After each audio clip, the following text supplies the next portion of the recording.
Bismillahirrahmanirrahim. Assalamualaikum warahmatullahi wabarakatuh. Alhamdulillah, Waalaikumsalam warahmatullahi wabarakatuh. Alhamdulillah pada kesempatan hari yang berbahagia ini, izinkan kami dari kelompok 2 akan mempresentasikan materi tentang morfologi. Bersama kami ada saya sendiri, Abdul Latif, kemudian ada Asep, dan yang ketiga Bapak Reya. Tapi hari ini beliau belum bisa bergabung pada kesempatan hari ini. Baik, kita lanjut saja tentang morfologi. Tapi sebelum kami menyampaikan tentang morfologi, kami ada baiknya bacakan sebuah ucapan yang sangat terkenal dari sahabat Nabi Ali bin Abi Thalib. Kata beliau bahwasanya haditsun nas bima ya'rifun. Atuhibbuna ayyukadzdzabullahu wa rasuluhu. Kata Ali bin Abi Thalib bahwasanya berbicaralah kepada orang lain, kepada manusia dengan apa yang mereka pahami. Disinilah pentingnya kita mempelajari sebuah bahasa. Kenapa? Karena dengan bahasa tersebut kita bisa mengutarakan apa yang kita inginkan, begitupun lawan bicara kita mereka bisa menyampaikan apa yang mereka inginkan, sehingga tidak terjadinya miskomunikasi antara satu sama lain. Pada kesempatan hari ini kami akan membahas tentang morfologi. Apa itu morfologi? Ayo silakan kita bahas apa itu morfologi. Morfologi adalah cabang ilmu linguistik yang mempelajari struktur dan bentuk kata dalam bahasa.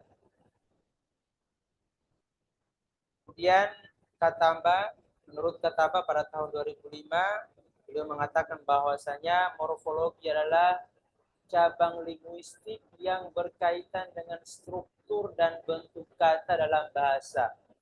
Dan ini membantu kita memahami bagaimana morfem, yaitu komponen terkecil dari sebuah kata yang digunakan untuk membentuk kata-kata dalam berbagai bahasa di seluruh dunia. Kita kata bersama bahwasanya morfologi mempelajari segala bentuk kata serta pengaruhnya terhadap perubahan bentuk kata, golongan kata, maupun arti kata.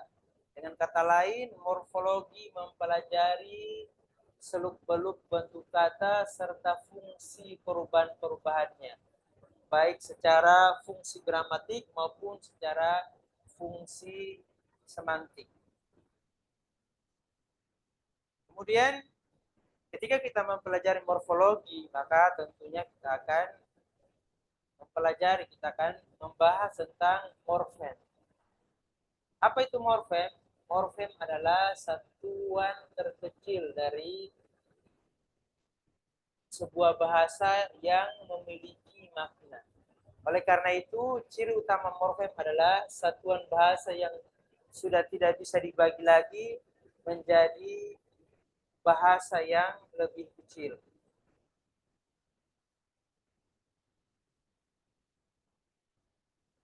Kemudian kita akan bahas tentang jenis-jenis morfem.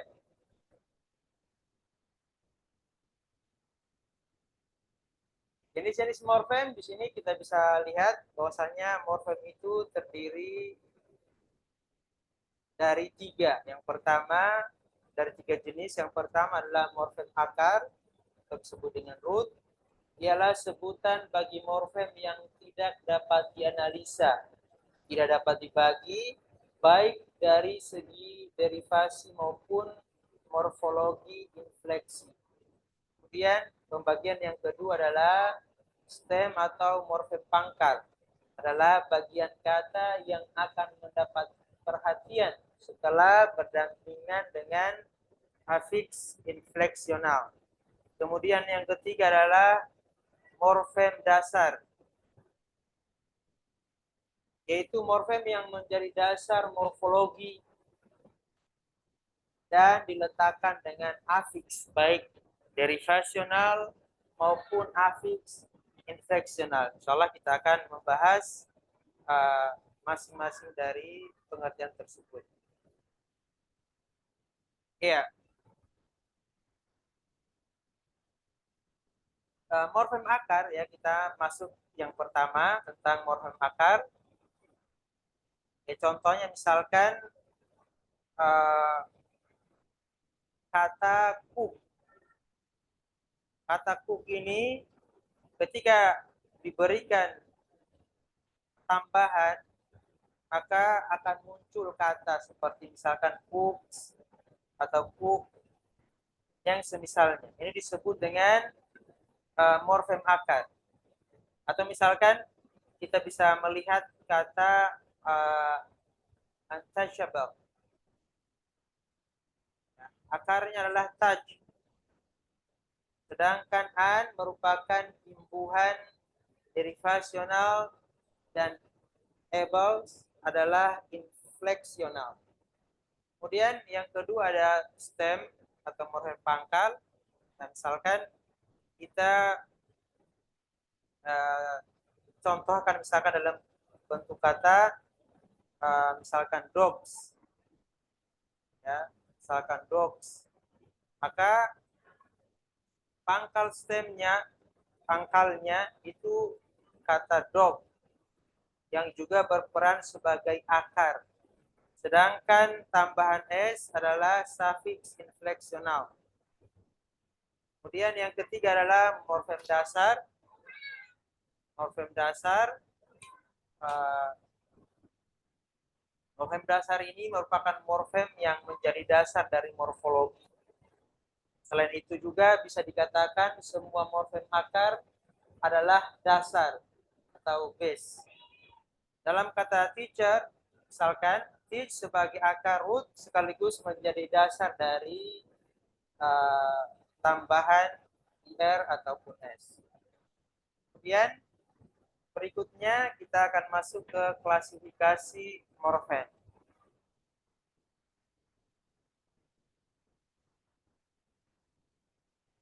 Klasifikasi morfem yang pertama ada kita mengenal morfem bebas atau morfem terikat. Apa itu morfem bebas? Morfem bebas adalah morfem yang tidak terikat dengan morfem lain. Ya, misalkan contoh kata aku, atau kamu, makan, rumah, dan sebagainya. Sedangkan morfem terikat adalah morfem yang tidak dapat berdiri sendiri dan harus digabung dengan morfem lain. Misalkan kata juang, ya, juang, maka kita harus menambahkan kata yang lain, misalkan perjuangan atau semisalnya. Kemudian pembagian yang lain morfem terbagi menjadi morfem segmental dan morfem suprasegmental. Apa itu? Itu morfem segmental seperti misalkan kata rumah dapat dianalisis ke dalam segmen-segmen yang terdiri dari fonem R, U, M, A, H. Fonem-fonem ini dianggap sebagai fonem segmental. Sedangkan fonem suprasegmental itu menciptakan morfem suprasegmental, misalkan kata jeda digunakan dalam bahasa Indonesia. Dan semisalnya. Kemudian pembagian yang lain adalah morfem bermakna leksikal dan morfem tak bermakna leksikal.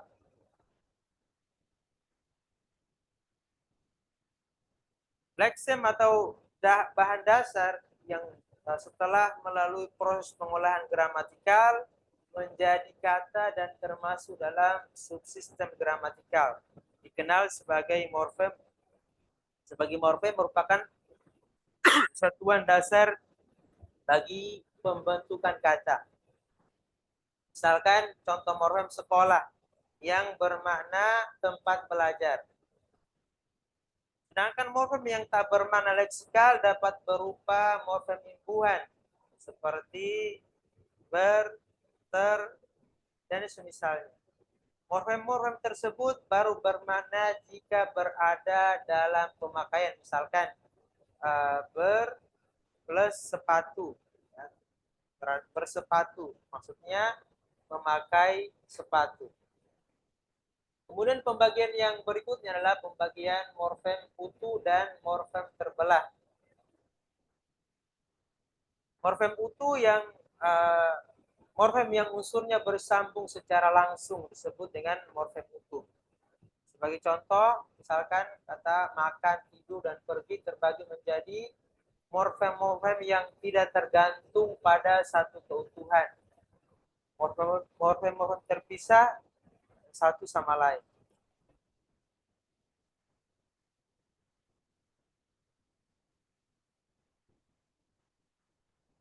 Kemudian untuk ilustrasi, misalkan kata kehabisan atau berlarian memiliki imbuhan ke an, serta morfem gerigi dan gemetar. Setiap morfem memiliki huruf ke yang bla bla bla iki atau getar.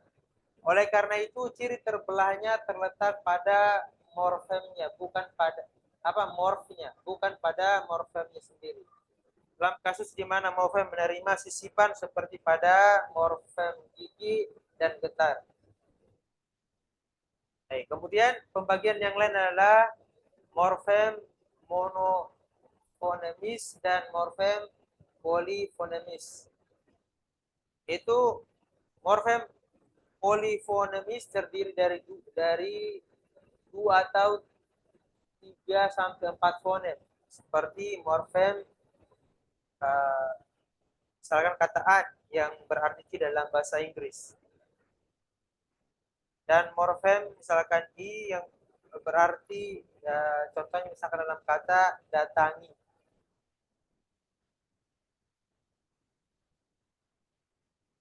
Kemudian yang pembagian yang lain adalah morfem aditif, morfem replasif, dan morfem subtraktif. Morfem aditif adalah morfem yang ditambah atau ditambahkan kata yang mengalami afiksasi, misalkan mengaji, misalkan kemudian berbaju. Kemudian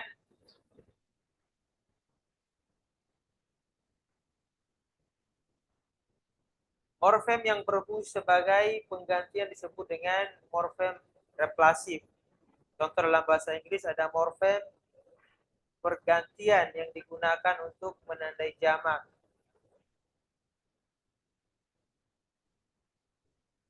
Kemudian morfem subtraktif adalah morfem yang alomorfnya dihasilkan dari pengurangan terhadap fonem atau unsur yang memiliki morf yang lain.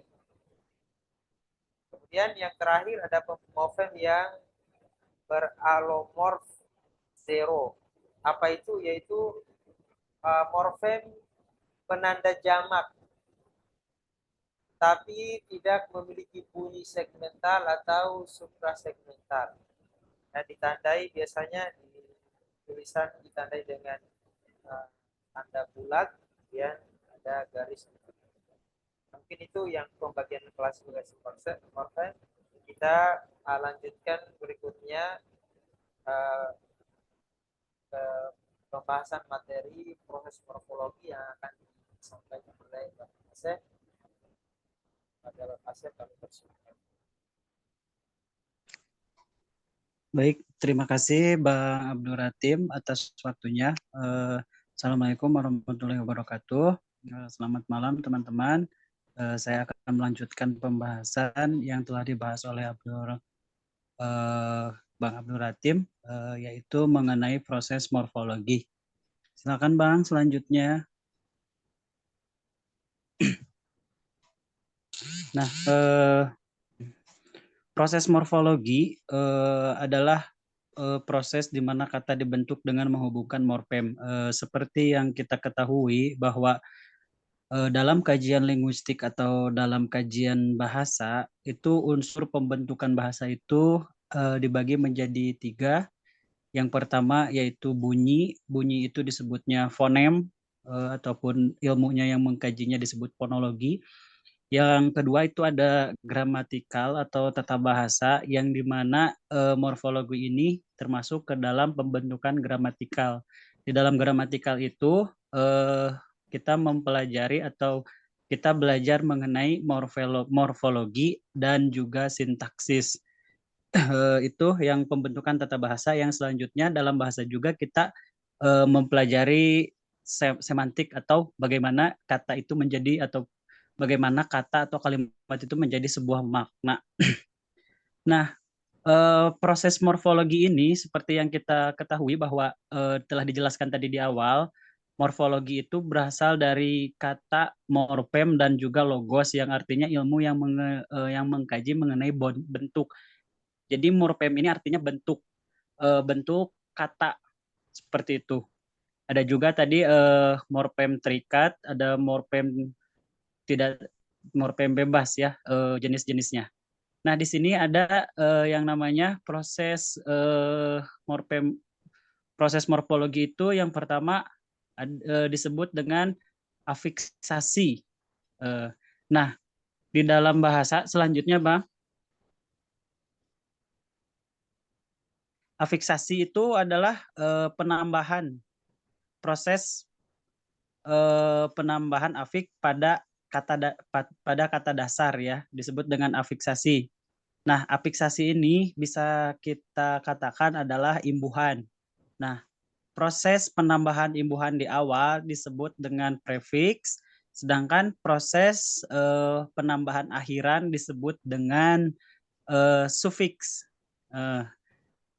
Nah, kalau misalkan dalam bahasa Inggris kita mengenal kata misalkan kata do ketika diawali dengan an jadi undo, nah itu berarti menambahkan prefiks an atau juga penambahan kata s pada kata benda atau kata benda book. Nah, book ini ketika ditambahkan dengan s ditambahkan sufiks itu menjadi bentuknya jamak. Jadi di dalam proses morfologi ini, pembentukan kata ini ada proses afiksasi, terus juga ada reduplikasi. Selanjutnya, Bang, ada reduplikasi dan juga ada pemajemukan.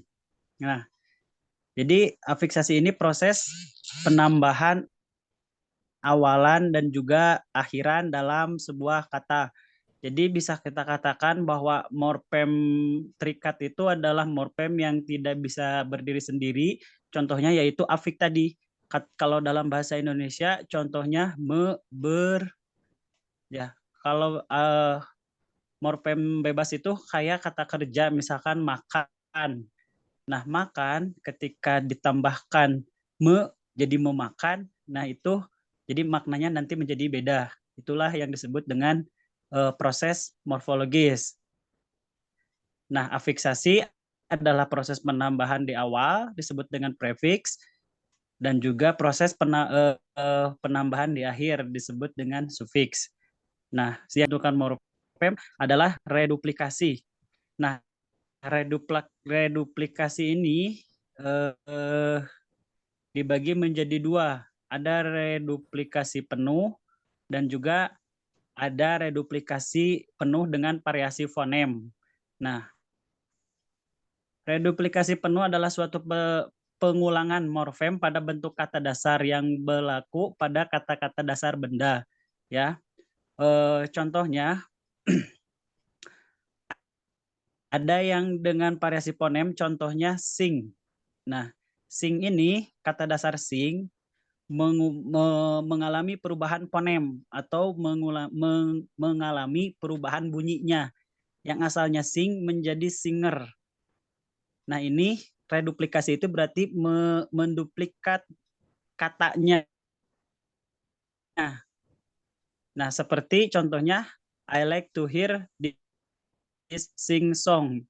Ya, berarti itu disebut dengan menduplikasi morfemnya. Ya, seperti itu. Yang selanjutnya, Bang.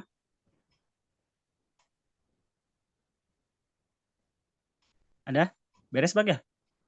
Nah, sebenarnya ada satu lagi yaitu pemajemukan. Berarti pemajemukan itu adalah kata majemuk disebut pemajemukan diciptakan dengan menggabungkan dua kata atau lebih.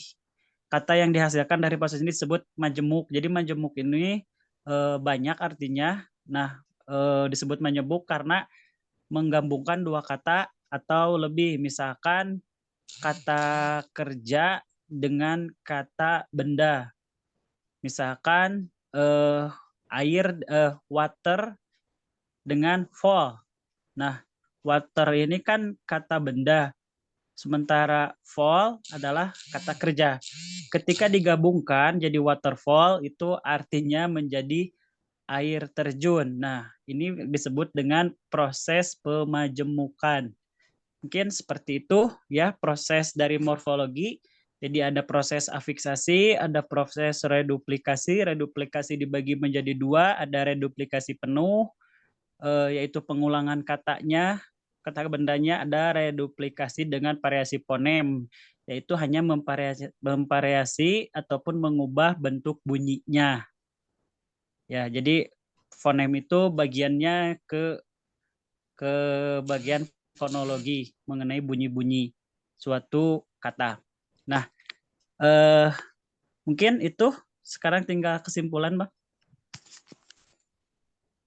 Jadi kesimpulannya morfologi adalah cabang ilmu atau studi kebahasaan ya yang membantu kita memahami struktur dan bentuk kata dalam berbagai bahasa di seluruh dunia. Jadi bahasa di seluruh dunia baik itu bahasa Cina, Jepang, Arab, Indonesia ataupun yang lainnya itu tetap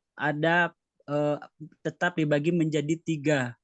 Ya, kalau mungkin kalau dalam bahasa Arab, fonologi itu dengan ilmu tajwid. Jadi fonologi itu mempelajari bagaimana bunyi itu diproduksi oleh alat kita dan juga bagaimana bunyi itu keluar. Jadi di dalam bahasa Arab itu ada tajwid, fonologi itu makhorijul huruf, itu disebutnya dengan fonetik. Kalau misalkan sifatan huruf yang seperti jahar, hamas itu disebutnya dengan fonemik.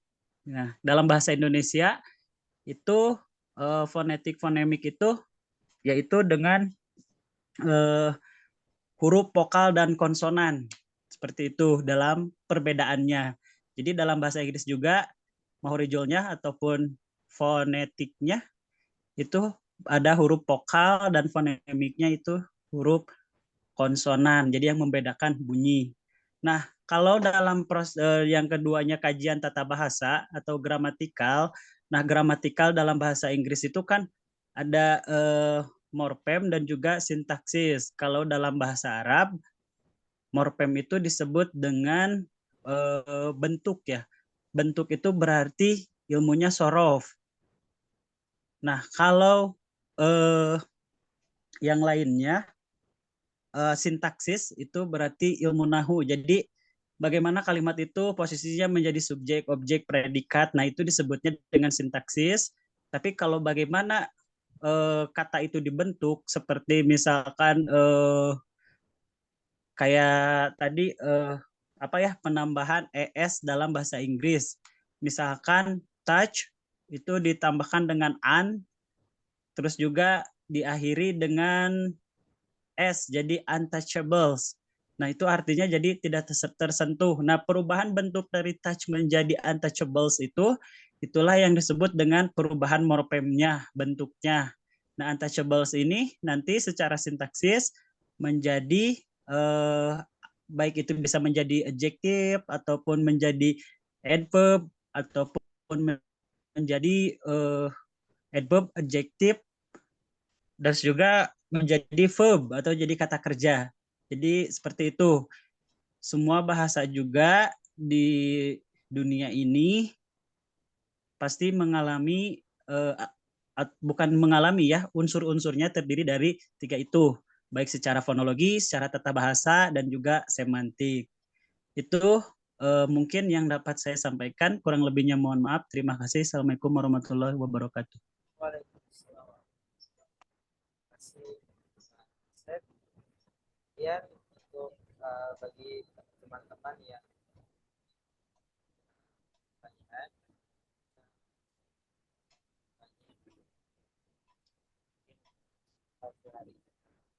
hari ini